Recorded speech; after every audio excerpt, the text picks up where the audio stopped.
President Trump has secretly signed a directive to the Pentagon to begin using military force against certain Latin American drug cartels that his administration has deemed terrorist organizations.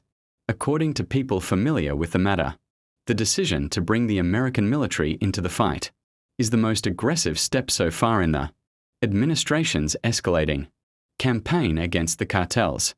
It signals Mr. Trump's continued willingness to use military forces to carry out what has primarily been considered a law enforcement responsibility to curb the flow of fentanyl and other illegal drugs.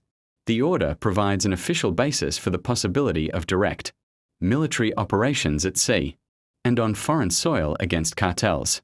U.S. military officials have started drawing up options for how the military could go after the groups. The people familiar with the conversations said, speaking on the condition of anonymity, to discuss the sensitive internal deliberations, but directing the military to crack down on the illicit trade also raises legal issues, including whether it would count as murder if U.S. forces acting outside of a congressionally authorized armed conflict were to kill civilians, even criminal suspects who pose no imminent threat. It is unclear what White House, Pentagon, and State Department lawyers have said about the new directive or whether the Justice Department's Office of Legal Counsel has produced an authoritative opinion assessing the legal issues. Already this year, Mr. Trump has deployed National Guard and active duty troops to the southwest border to choke off the flow of drugs as well as immigrants, and has increased surveillance and drug interdiction efforts.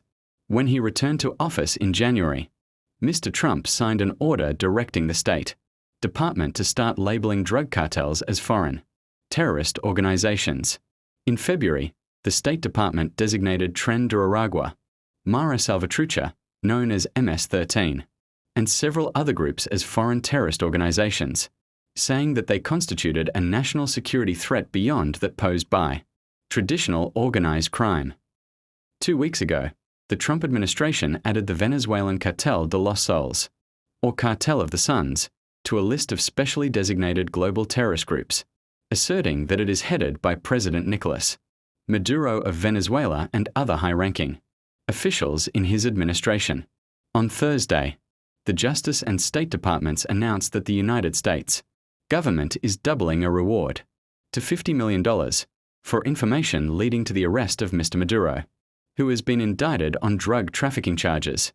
The administration again described him as a cartel head, and Attorney General Pam Bondi said he will not escape justice and he will be held accountable for his despicable